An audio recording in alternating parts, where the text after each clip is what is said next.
পরীক্ষা শেষে নানান রকম আনন্দে অনেক কিছু করে এসছে। কিন্তু তোরা বোধ হয় এর মধ্যে ঘোষণা শুনে নিয়েছিস, সরকারি ঘোষণা তোরা জানিস বা দেখবি পিছন দিকে লেখা থাকবে, দেখে নিবি যে তোরা যদি সেই স্কুলে যাবি, সেই স্কুলের কোনো ক্ষতি করিস, সেই স্কুলের ক্ষতিপূরণ বাবদ যে টাকাটা দেবে সেই টাকাটা তো তোদেরকে দিতেই হবে।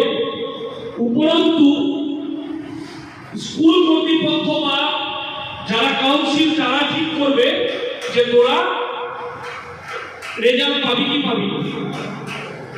এবার কারোর জন্য, 5টা ছেলের জন্য বা 5টা ছাত্রীর জন্য সবার রেজাল্ট আটকে যাবে, এটা কিন্তু ঠিক নয়। তাই এই দায়িত্বটা কিন্তু তোদের থাকবে যে আমরা যেখানেই পরীক্ষা দিতে যাই না কেন, কারণ আমার স্কুলে ওরা পরীক্ষা দিতে আসবে, আমি একই জিনিস করবো, চেষ্টা করবি না কোন স্কুলে গিয়ে কোশ্চেন খারাপ এসছে, মাস্টারমশাই কয়েকবার দিয়েছে, তোর তোকে মানে সব বলে দেবে বলে মাস্টারমশাই কারোর সাথে কথা বা শর্ত নিয়ে যাবে, কারোর সাথে শর্ত ছিল না। তোকে 2 বছর পড়ার জন্য দেওয়া হয়েছে, তুই নিজের পরীক্ষা নিবি, কোশ্চেন নিবি, খাতা নিবি, পরীক্ষা দিবি, বাস, মধ্যে কোনো আর ব্যাপার নেই। এবার নিজেরা যদি ঠান্ডা মাথায় থাকিস, ভালো করে থাকিস, দেখবি কোনো শিক্ষকই কেউ হার্মফুল নয়, কেউ তোদেরকে চাইবে না যে তোরা ফেল করবা, তোদের খারাপ পরীক্ষা হোক, এটা কোনো শিক্ষক চাইবে না। এবার প্রথমে গিয়ে যদি কোনো ছেলে যদি এরকম থাকে, প্রথমে 3টা বোতল খুলে দিল যে স্কুল ড্রেস পরে যায়নি, মাস্টারমশাই ঘরে ঢুকেছে, ও একটা চিৎকার করে দিল, যে মাস্টারমশাই থাকবে ঘরে তারই ক্ষমতা, সে তো তার ক্ষমতা দেখাবে স্বাভাবিক ভাবে। তো এই জায়গাটা থেকে আমি বারবার বলছি বিরত থাকবি, নিজেরা ঠান্ডা মাথায় থাকবি, ভালো করে থাকবি, দেখবি কোনো মাস্টারমশাই তোদের কোনো ক্ষতি চাইবে না। শিক্ষক হিসাবে তোদেরকে যথেষ্টই, বরং আমাদের স্কুলের একটা সুনাম আছে, তারা জানে আমাদের স্কুলে যে সমস্ত ছাত্রছাত্রীরা যায় তারা প্রত্যেকবার ভালো রেজাল্ট করে, ফলে এদেরকে বেশি করে লাভ নেই, তার জন্য তারা কিন্তু ভালোভাবেই সমস্ত কিছু দেখবে।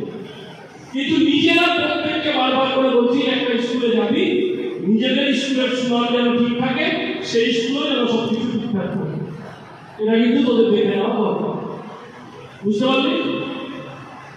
অ্যাডমিট কার্ড দেওয়া হবে। আমাদের এখানে একাডেমিক কাউন্সিলের সেক্রেটারি মাননীয় নিহার রঞ্জন দাস মহাশয় রয়েছে, উনি 2-1টি কথা বলবেন, তারপরে আস্তে আস্তে অ্যাডমিট কার্ড দেওয়া হবে।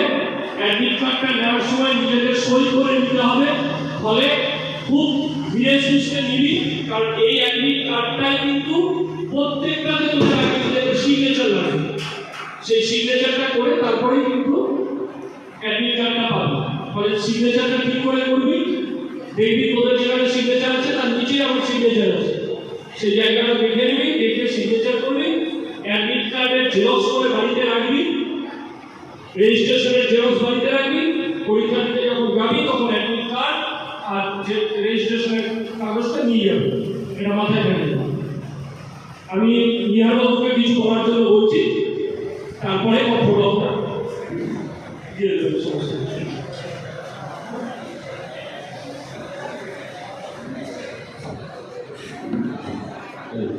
তোমরা আমাদের বিদ্যালয় হাই স্কুলের সেটা বলছি, তো আমি তোমাদের প্রথমেই, যেহেতু এই আমাদের সেমিস্টার সিস্টেমে পরীক্ষা হচ্ছে এবং প্রথম পরীক্ষা হচ্ছে, প্রথমেই আমি তোমাদেরকে বিদ্যালয়ের পক্ষ থেকে অভিনন্দন জানাচ্ছি এবং তোমাদের পরীক্ষা যাতে ভালো হয়, সুষ্ঠুভাবে হয়। তোমাদের ল্যাব বেসগুলো 35 মার্কের এবং নন ল্যাব গুলো 40 মার্কের, তোমরা জানো। তোমাদের অ্যারাইভাল টাইম আছে, সেখানে সেন্টারে চলে যাবে 9টার মধ্যে, কারণ তোমরা এর আগে ইতিমধ্যে দেখেছো যে তোমাদের পরীক্ষার সময় টেস্টিং হয়, টেস্টিং হবে, সুতরাং তোমরা দেরি করবে না, দেরি করে গেলে পরে আমাদের টেনশন হলে পরে পরীক্ষাটা খারাপ হতে পারে। খুব কম সময়ে পরীক্ষা, 1 ঘন্টার পরীক্ষা, তাহলে বলবো যে 9টার মধ্যে সেন্টারে গিয়ে পৌঁছে যাবে।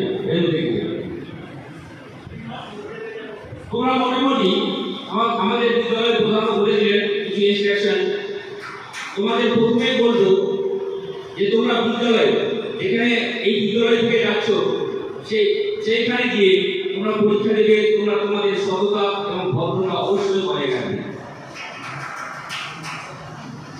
কারণ বলে দেওয়া হয়েছে, এবার পরিষ্কার করে বলে দেওয়া হয়েছে যে কোনো রকম খারাপ আচরণ করলে পরে তোমাদের পরীক্ষার ক্ষেত্রে আড়ে হতে পারে, এবং একটা আড়ে হলে পরে একদম লিখে দিয়েছে ক্লিয়ারলি যে তোমাদের বাকি পরীক্ষাগুলো ক্যান্সেল হয়ে যাবে। সেই জন্য তোমরা যে সমস্ত নির্দেশাবলী দিয়েছে যে সেই মতোই তোমরা যাবে। তোমরা অ্যাডমিট কার্ডেও দেখবে হয়তো সমস্ত কিছু লেখা আছে, ওএমআর গুলো তো ওএমআর লেখা থাকে, অ্যাডমিট কার্ডে সমস্ত কিছু ইনস্ট্রাকশন দেওয়া আছে। সেই মোতাবেক তোমরা ইলেকট্রনিক গেজেট এই সবগুলো নিয়ে যাবে না, তার একটা লিস্ট আছে। তোমরা হয়তো জানো যে ক্যালকুলেটর, মোবাইল ফোন, তারপরে স্মার্ট ওয়াচ থেকে আরম্ভ করে এই সমস্ত জিনিসগুলি তোমরা ট্রান্সপারেন্ট ওয়াটার বোতল, ক্লিপ লাগানো বোর্ড, এই আর এবং দুটো ব্যাগ এবং ব্লু পেন দুটো নিয়ে যেতে পারো। সেই মতো তোমরা নিয়ে যাবে। স্কেল থাকলে পরেও সেটা পরিষ্কার হবে, যেগুলোতে এই যে সব লেখা থাকে সেগুলো অবশ্যই নিয়ে যাবে না, সেগুলো কারণ তোমাদের তখন বাইরে ফেলে দেবে। তোমাদের এটা নির্দেশ দেওয়া আছে 10টার মধ্যে হলের মধ্যে ঢুকতে দেওয়া হবে, তারপরে কিন্তু অনেক অসুবিধা আছে। সুতরাং আমি বললাম 9টার মধ্যে ঢুকবে। তারপরে তোমাদের নিজের জায়গা দেখে তোমরা পরীক্ষার হলে বসবে, এবং ওয়েমারটা ফিল আপের ক্ষেত্রে তোমরা অবশ্যই তোমাদের যে 1 থেকে 5টা যে জায়গা আছে সেইখানটাতে ওয়েমারটা ভালো করে ফিল আপ করবে দেখে শুনে।